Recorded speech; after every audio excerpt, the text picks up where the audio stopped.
I wish he would let me play running back more. I got really pumped up when I played running back.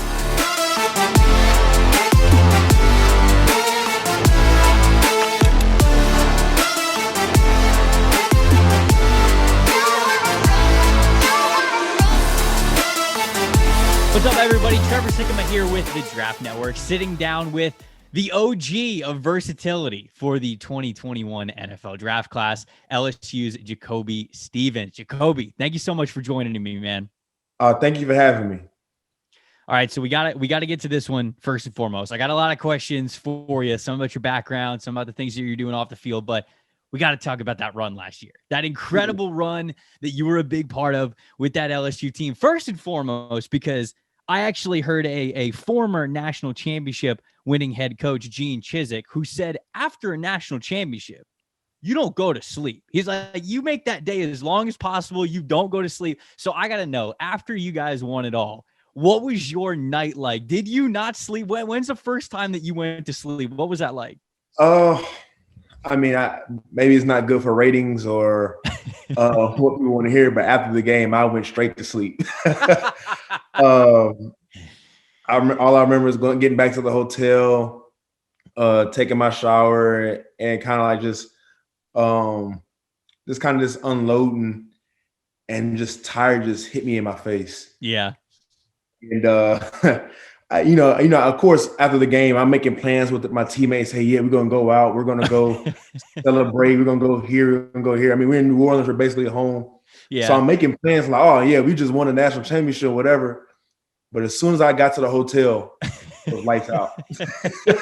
As soon as that hot shower hit, you were out. But I got man. Oh yeah, I had to deal with it. I had to deal with my teammates saying that I flaked on them in the morning. But I told them, like, look, I wouldn't have been in any fun last night, man. I was tired. I was gone.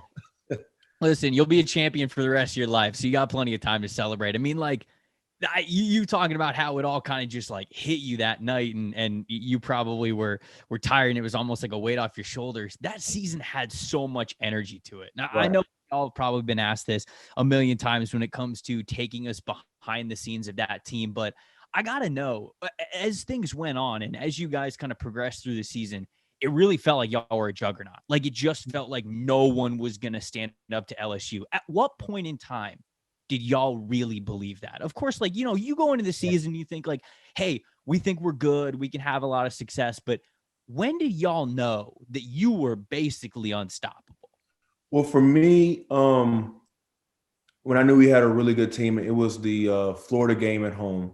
And I don't know. I just felt like it just kind of clicked for me. I think, Florida coming in, I want to say it was a top 10 matchup.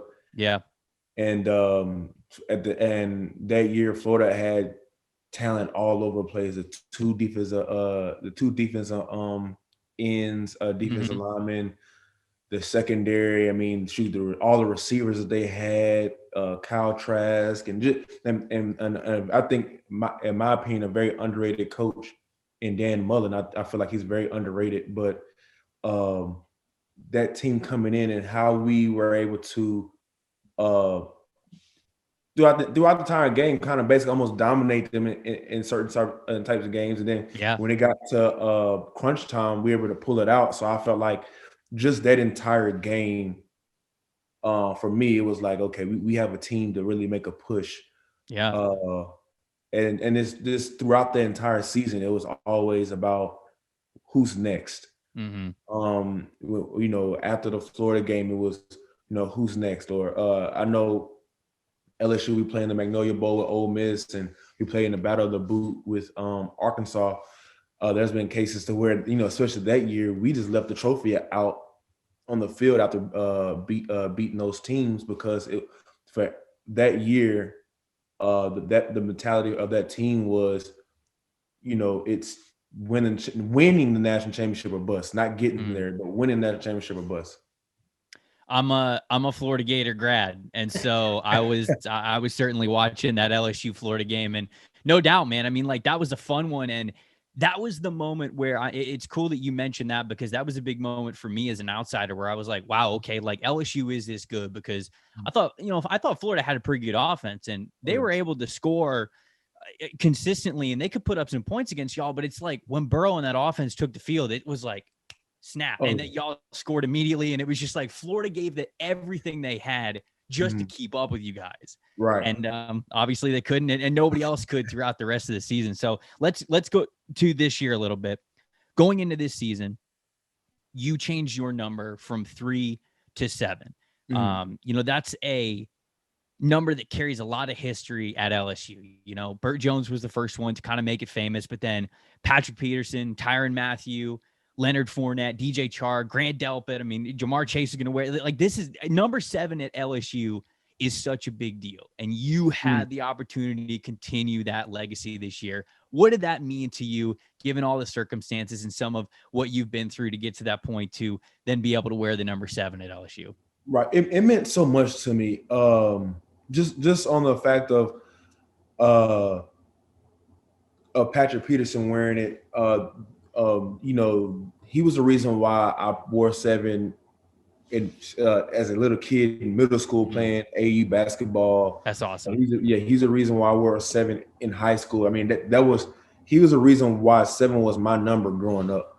So to be able to wear that number, I mean, it 7 is the playmaker of the team and somebody that makes plays and is very good. But for me, it was more sentimental because this is a guy that I can remember 5th grade, 6th grade. 5th, 6th grade. I'm changing my home lock screen to this guy wearing number 7 at LSU. So when I had the opportunity to wear that number, of course I'm gonna jump at it. Yeah, that's an awesome background to that. You're not alone. There's a lot of people who looked up to a lot of those legends, and that's why it was really special when I get to see you get the chance to wear that number as well. So you mentioned a little bit of throwback, some middle school, some high school memories. I know you were a state champion in both, right? Football and basketball early on in your high school career, right? Yeah, my freshman year, yeah. Okay, so tell me, you got to let me know here. Which one was better, winning a state championship in basketball or winning it in football? I want to say the win my freshman year, I think in basketball. I mean, I'm sorry, football, because matter of fact, we were down by a lot at the beginning of the game. That state championship game, you mean? That state championship game, we were down by. I can't even remember. It was so many points we were down by. What position did you play?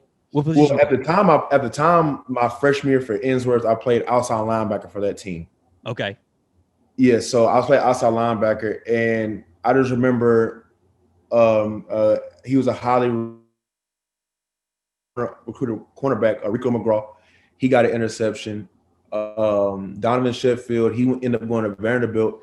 He had like 2 interceptions and I think like 2 pick sixes for that game. And basically the defense just kind of turned that whole game around.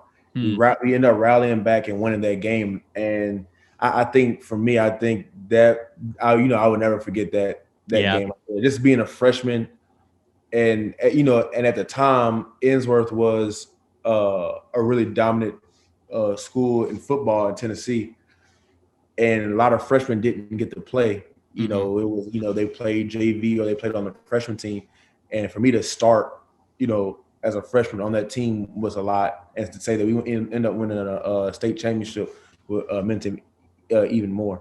Man, you won a state championship and you were only a freshman there. You hadn't even put in the work yet, man. Some people go their whole sports careers putting in work and they don't get to win a championship. But you got to win one as a freshman. I'm just clowning though. That's quite the accomplishment to have 2 state championships in 2 different sports, and that speaks to your versatility, right? I introed this little interview by saying that you were the OG of versatility, and I mean that because you've played, correct me if I'm wrong or if I leave anything out, safety, linebacker, wide receiver, wildcat, quarterback. I mean, you played all of these in high school, right? Oh man, I mean, we can stay here. We can have a whole Zoom call about all the positions that my coaches at Innsworth and Oakland had me place. I mean, I played so many positions, and I mean, and it wasn't the fact that I couldn't play one and they had to put me at another. It was just, hey, my coaches came in and they asked me like, hey, do you want to play this week? Or this team does this, and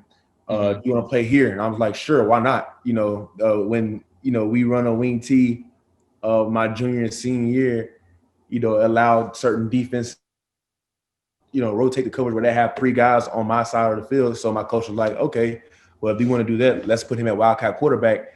And there's no other way he's gonna have to touch the ball this play. So there's so many things that my coaches feel like I can handle on the offensive side and on the defensive side of playing safety. So sometimes I'll go out there and play corner and outside linebacker. I played so many things in high school, and it was the simple fact that my coaches asked me to do it, and I was willing to do it.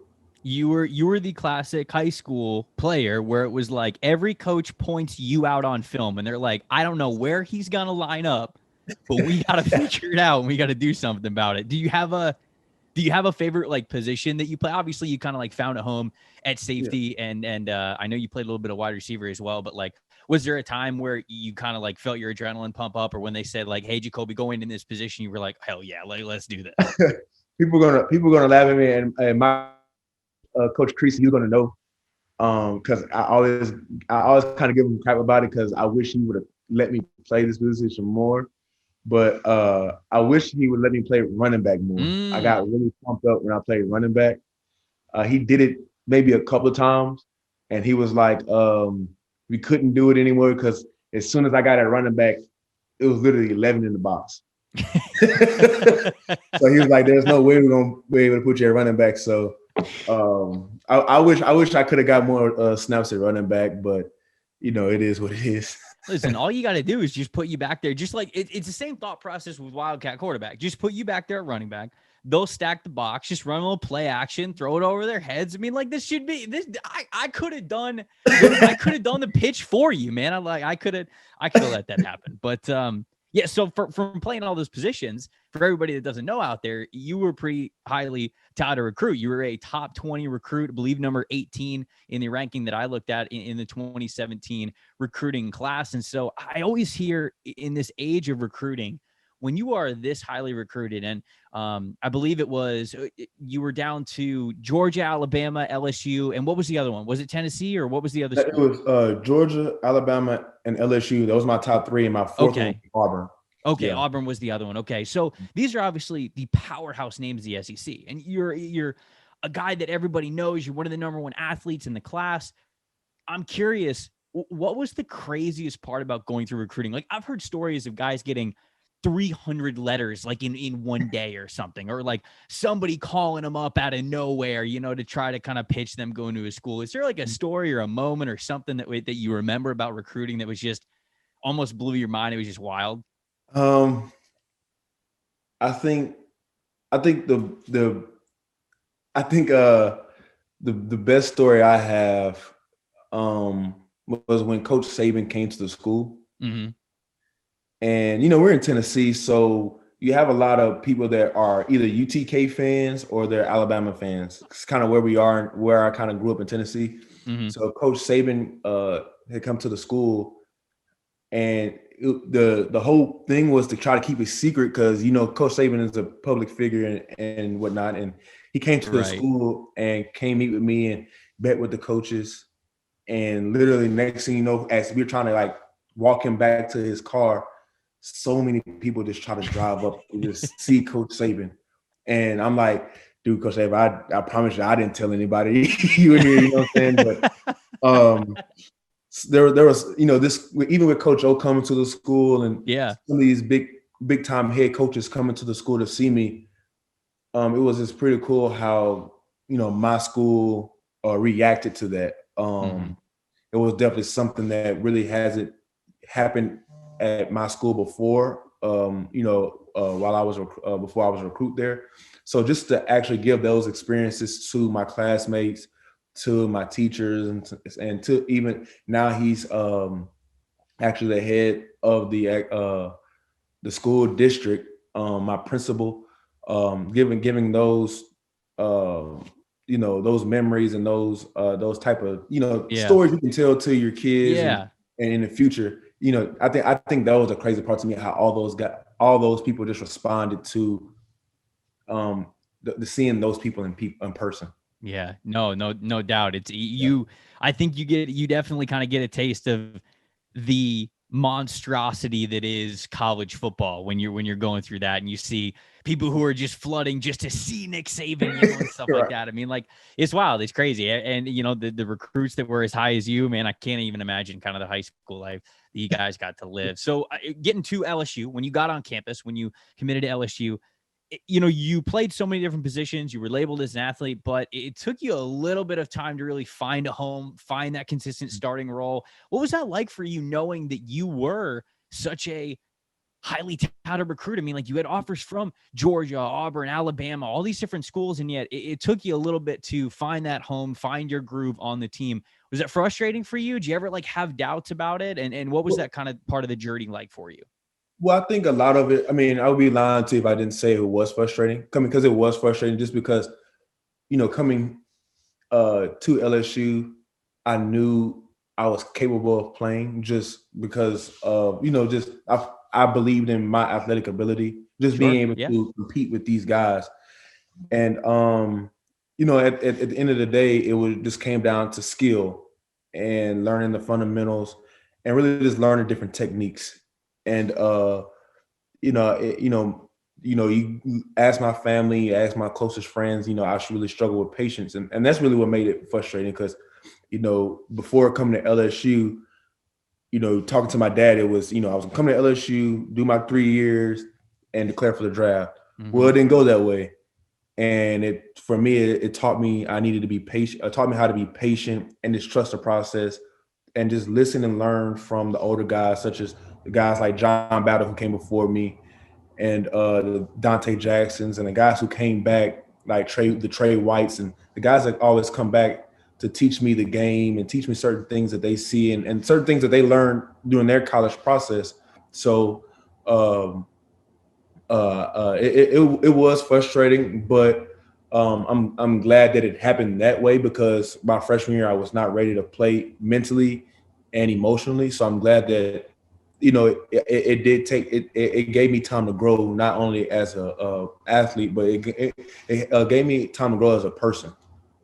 Sure. Yeah. So after doing a little peeping around on your Instagram, just checking out some of the things that you're interested in, some of the things you post, I found a picture of you speaking in a classroom in Baton Rouge and doing some other writing. I know that you were a leader in some of the conversations and initiatives when it came to raising awareness for social justice and racial inequality and things like that. And my question to you is kind of just, how does somebody from Murfreesboro, Tennessee, get so invested into the community in Baton Rouge, or called to be invested with those people around there for you to stand up and be a leader and step outside your comfort zone or whatever it is to make sure that these things are heard or these actions are taken? What is it like coming from a different place, finding a home in Baton Rouge, and what really called you to lead to kind of make those changes with some really serious topics? Mm. I think for me, it's always been in me. My ethical radar has always been something that I had. Either in my eyes, either you're right or you're wrong, and I'm always gonna stand up for what's right, and I'm always gonna try my best to show people what I feel is the right way to do things or the right way to go. I had a teacher in fourth grade who used to call me a young Barney Fife because for me it's always about right and wrong, and you know um, just taking those initiatives and just speaking to the young kids and stuff like that. And I think the biggest thing for me is that knowledge is power. I think that when I went to Strongman Academy and talked to those young kids, I think some of those kids, they were some of them probably would appreciate gloves or they appreciate a signed Sure. autograph, a signed ball or something like that, or something that they can touch and they can have and they can forever have. But I think the best thing to give back is knowledge. I think um, telling them how my mentality were there in middle school going on into high school. I think once you start young in those age group by giving them knowledge and giving them and kind of opening their eyes to the opportunities that they don't even see that they have, I think that's better than just let's throw money at a school or Mm-hmm. let's just throw money at let's just throw money at organization, or let's just have a football camp and let them come in for a couple of days and, they go back home and go back to the same situation they have. So I think Sure. going back and being able to try to be a mentor or just open their eyes and show them there is a way to be successful, playing football and not playing football. There's a way out, or there's a way through the situation that you're in.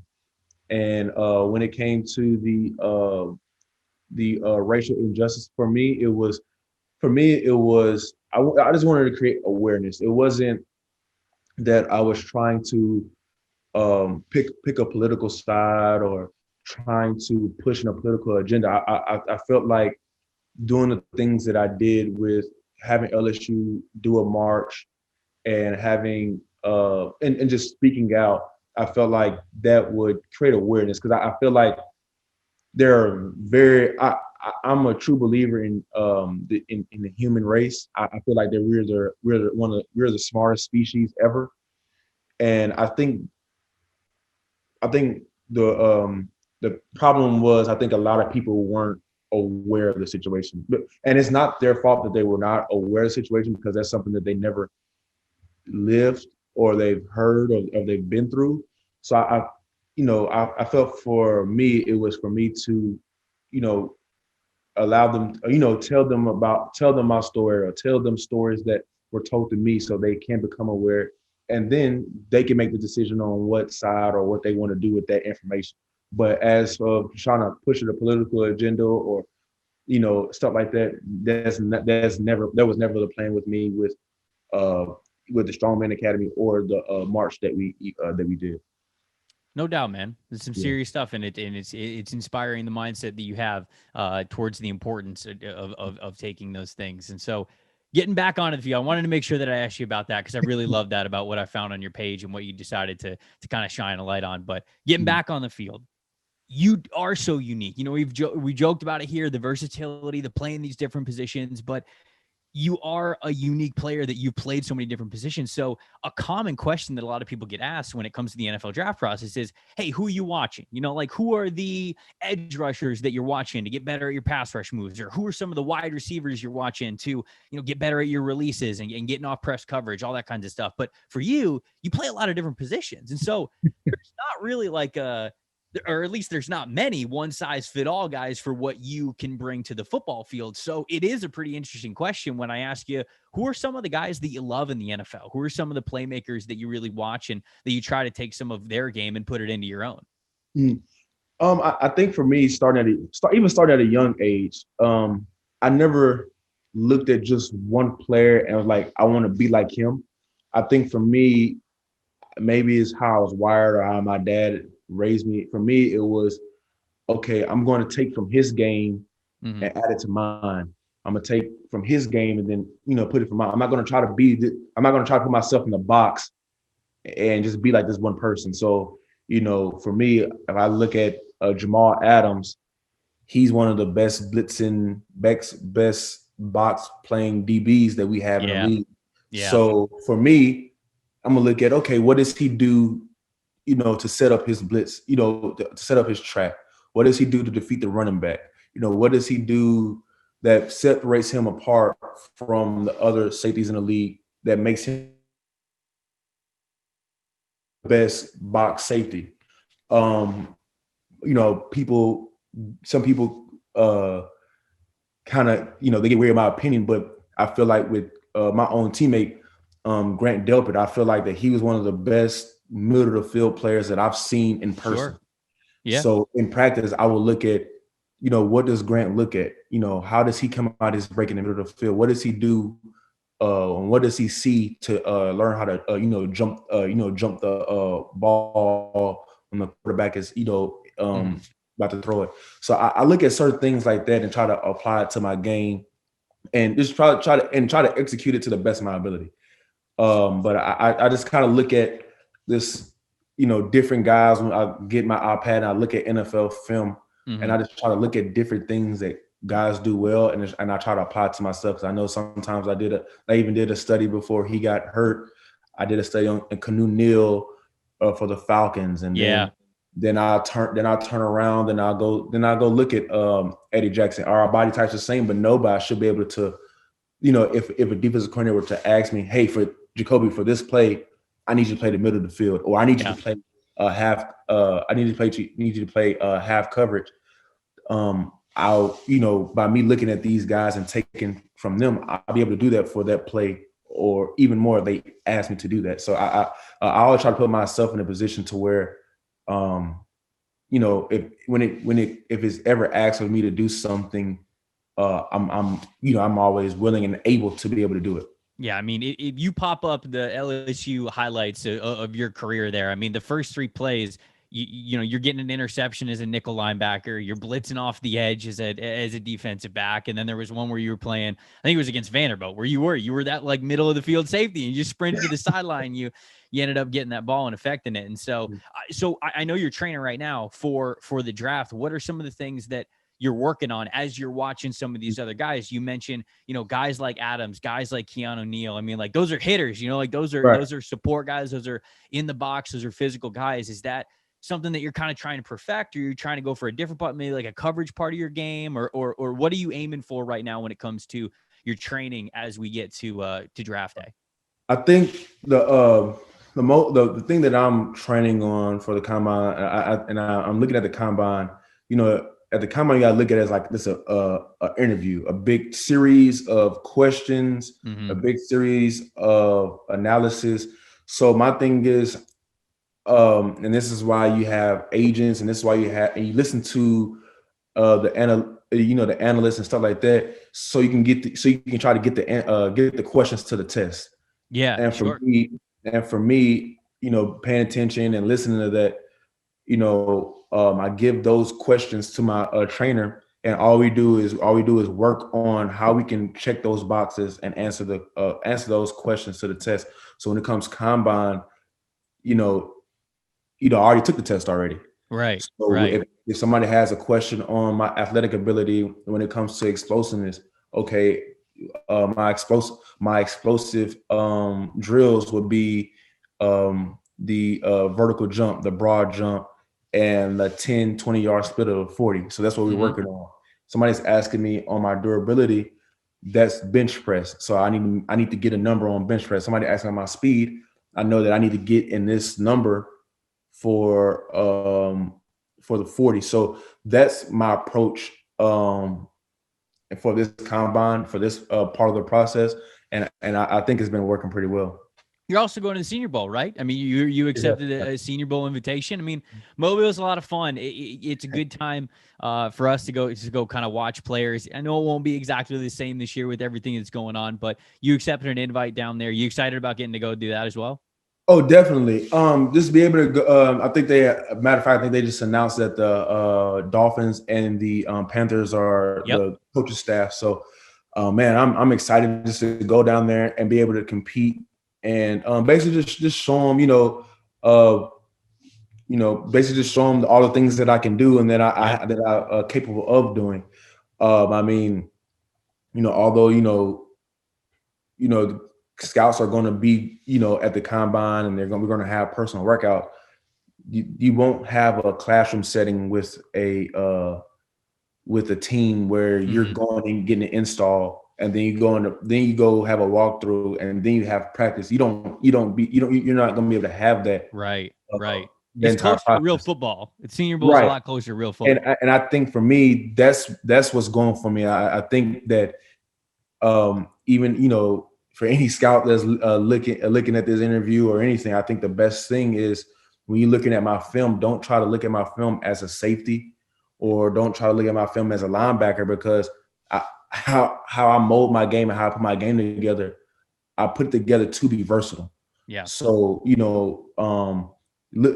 you look at my film as a football player, someone who's out there playing football at a fast pace, someone who loves the game, who loves just love being on the football field, I think you're going to like what you're going to see. And I think that with that, being a football player and being put into a football environment, I think the Senior Bowl is really going to help me in this process coming up. Brian Flores likes to get pretty multiple and creative with his defenses. I'm just saying, it could be a good landing spot for you. I'm just saying. All right, I got two more questions, two more fun ones, and then we'll get you out of here. The first one, I got to know. I'm taking it back to that national championship game because this is the big one. I mean, like a lot of people don't necessarily get to play for a national championship, but there are a lot of people who, as they go throughout their sports career, there's a big game, either like it's a rival or it's, it's opponent that you really want to beat, or maybe it is something with a title on the line. What's in your headphones before the game? Like, this is the national championship. Okay. Like this is the game. You said you worked your whole season to get to this game. Who do you have in your headphones? I want like an artist, maybe an album, something like that. Who's getting you focused for the biggest game of your life? I'm trying to think. Who did I want to say I definitely had Young Thug running out of the locker room. I mean, okay, that's a phenomenal choice. Yes, I definitely had Young Thug running out the locker room, and going back into the locker room to put my pads on is a very old group. You probably gonna have to do some research. A very old group. Is their name is Mobb Deep. Okay, I know. Yeah, I know Mobb Deep. Okay. I know Mobb Deep. Coming out of the locker room is Young Thug, and going back in is Mobb Deep. So that was kind of was going on going through my headphones. And look, that's a good combo, and it clearly did well. I mean, like you having Thugger on there to get you hyped up going out on the field for the first time. I mean, that's it. Yeah, that was all I needed to hear. All right, last question. I asked this to our guest Gregory Rousseau last week, but I want to ask it to you as well. You got $1,000 on the line. Okay. You've got to beat me at something that's not basketball or football related. So like chess, driving cars, cooking, karaoke, video games, like something. What is something that you do outside of football that you'd be like, oh yeah, I could whoop him at that? Like something. What's something that you could do really well? I think, we can use family recipes if we're cooking. Oh yeah. Oh, you can use a family. If you're a cook, I want to hear it. Yeah, let's go. All right. Well, if we can use family recipes, I think I can whoop you in cooking. Okay. All right. Well, okay. What if you're making the dish? If you're setting the table, if you're like, all right, I'm gonna hit you in a cook-off. Like this is a straight like Food Network channel. You get to set what we're making. What are we making? What's the family recipe you're bringing? Well, the family recipe, my papi and my dad will kill me and my Uncle Pooh, they will kill me if I give out the recipe. No, you don't got to give away the secrets. We just got to know what I'll bring to the table is our barbecue, because our basil sauce is like the basil sauce we put on our meat is family legacy. Like nobody can touch it. So is our barbecue. Our mac and cheese is very legendary. Our dirty rice, and what else? And of course you got to throw in some vegetables. You got to throw in some green beans. Okay. But that I think that dish alone will give me those $1,000. You're speaking to my soul right here, because I am barbecue through and through. That's like my number one cuisine. So I'm gonna have to, when all this over, I'm gonna have to stop by the Stevens family cookout. I'm gonna have to get one of these plates for myself. But Jacoby, that was fantastic, man. Really appreciate you hanging out with us, giving us a little bit of your time and background into who you are as a person beyond just the great plays that we get to see on the field. So best of luck throughout this 2021 NFL draft journey, my friend. No, thank you. Big props to Jacoby for being so gracious with his time. If you enjoyed this interview, make sure you don't miss any of the other interviews that we are going to be doing throughout this process by liking and subscribing to the YouTube channel below. Also, make sure you're signed up for TDM Premium if you haven't yet. We've got awesome features over on the website, like enhanced mock draft machine, the premium Slack channel, all the great draft portfolios as we get closer to draft day. And of course, that is all over at thedraftnetwork.com.